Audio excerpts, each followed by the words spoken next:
Mohanavani Telugu podcast వింటున్న శ్రోతలందరికీ హృదయపూర్వక ధన్యవాదాలు. ఈ మౌనం అంటే చాలామంది సందిగ్ధంలో ఉంటారు. ఈ మౌనానికి కరెక్ట్ అర్థం ఏంటి, ఈ మౌనం వల్ల లాభాలున్నాయా నష్టాలున్నాయా అనేది మనం ఈ షార్ట్లో తెలుసుకుందాము. మౌనం అంటే ఇది కేవలం నోరు మూసుకుని ఉండడమే కాదు, మనస్సుని కూడా నిశ్శబ్దంలో నిలిపే సాధన. దీనికి గాఢమైన ఆధ్యాత్మిక విలువ కూడా ఉంది. మౌనం గొప్పతనానికి ప్రధాన కారణాలు: అంతర్ముఖతకు మార్గం. మౌనం మనసు బయట ప్రపంచం నుండి అంతర్గతంగా మలుచుతుంది. మన భావోద్వేగాలను, ఆలోచనలను స్వయంగా పరిశీలించడానికి ఇది అనుకూలమైన స్థితి. మనస్సు నియంత్రణకు మౌనం కీలకం. బయటి మాటలు తగ్గినప్పుడు మన లోపలి శబ్దాల వైపు మనస్సు దృష్టి కేంద్రీకరిస్తుంది.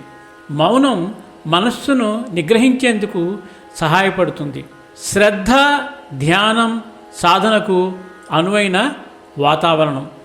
ధ్యానం అంటే మెడిటేషన్, జపం అంటే చాంటింగ్, ప్రాణాయామం వంటి సాధనాల్లో మౌనం అవసరం. ఇది శక్తిని లోపలికి మలిచే సాధన మార్గం. వాక్సిద్ధి శక్తివంతమైన మాటలకి మూలం. పరిశుద్ధులైన యోగులు, ఋషులు ఎక్కువగా మౌనంగా ఉండేవారు. వారు మాట్లాడే ఒక్క మాట శతపదాలు చెప్పినంత ప్రభావవంతమయ్యేది. ఇది వారి మౌన సాధన వల్లే. అహంకార నియంత్రణ. మాటలతో అహంకార ప్రదర్శన ఎక్కువగా జరుగుతుంది.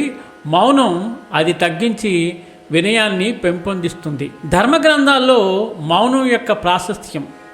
భగవద్గీతలో చూసుకుంటే మౌనం చైవాస్మి గుహ్యానాం, మౌనం కూడా నేను అని శ్రీకృష్ణుడు అనేవాడు. ఉపనిషత్తుల్లో కూడా మౌనానికి చాలా గొప్ప ప్రాశస్త్యం ఉంది.